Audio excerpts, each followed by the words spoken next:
National conference की बड़ी जीत, हरियाणा में भाजपा की हैट्रिक। जम्मू कश्मीर में लंबे इंतजार के बाद विधानसभा चुनावों के नतीजे मंगलवार को सामने आए और इस बार चुनावी परिदृश्य ने कई बड़े राजनीतिक बदलाव दिखाए।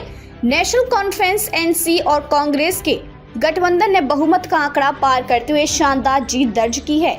नेशनल कॉन्फ्रेंस ने 42 सीटों पर जीत हासिल की, जबकि कांग्रेस को 6 सीटें मिली। दोनों ने मिलकर कुल 49 सीटों पर जीत दर्ज की, जो बहुमत के लिए जरूरी 14 सीटों से अधिक है। इसके साथ ही माकपा सीपीएम को भी 1 सीट मिली है। उमर अब्दुल्ला बनेंगे जम्मू कश्मीर के नए मुख्यमंत्री। जम्मू कश्मीर में इस चुनाव के बाद उमर अब्दुल्ला के मुख्यमंत्री बनने का रास्ता साफ हो गया है। ये चुनाव इसलिए भी ऐतिहासिक है क्योंकि ये राज्य के पुनर्गठन के बाद पहला विधानसभा चुनाव था। उमर अब्दुल्ला के नेतृत्व में नेशनल कॉन्फ्रेंस ने अपने गठबंधन साथी कांग्रेस के साथ मिलकर चुनावी मैदान में जोरदार प्रदर्शन किया और बहुमत का आंकड़ा हासिल कर लिया। उमर अब्दुल्ला ने कहा कि जनता ने उन्हें एक बार फिर से सेवा करने का अवसर दिया है और वे राज्य के विकास के लिए पूरी तरह से समर्पित रहेंगे।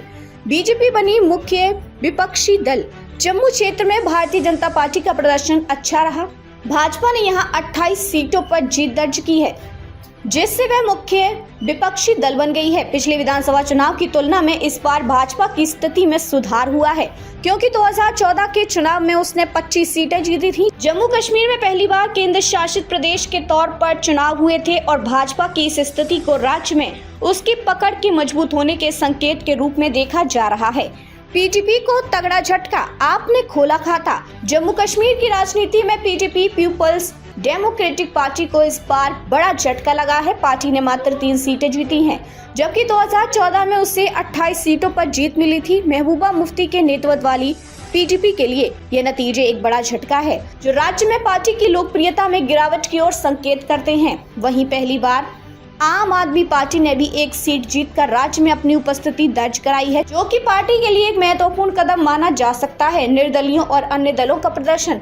इस बार निर्दलीय उम्मीदवारों ने भी अच्छा प्रदर्शन किया है और कुल 6 सीटें जीती हैं। इसके अलावा जम्मू कश्मीर पीपल्स कॉन्फ्रेंस और सीपीआई ने भी 1-1 सीट पर जीत दर्ज की है। इस तरह के परिणाम राज्य में राजनीति के विविध स्वरूप को दिखाते हैं और इसके चलते नई सरकार के सामने कई तरह की चुनौतियां खड़ी हो सकती हैं।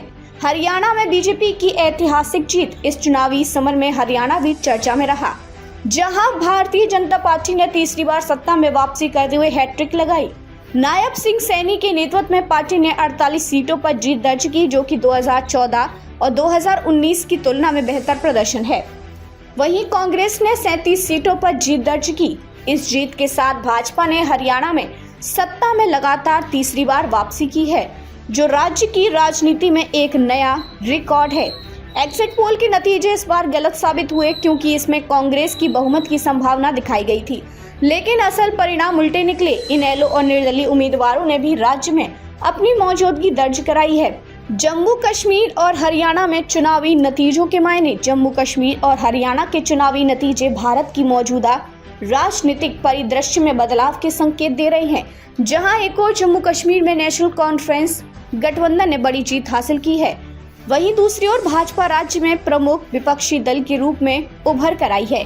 हरियाणा में भाजपा की जीत ने राज्य में उसकी स्थिरता और नेतृत्व की ताकत को दोहराया है। इन चुनावी नतीजों ने यह स्पष्ट कर दिया है कि भारतीय राजनीति में चुनावी मुकाबले हर बार नए समीकरण और चुनौतियां लेकर आते हैं और ये नतीजे भविष्य की राजनीति की दिशा तय कर सकते हैं।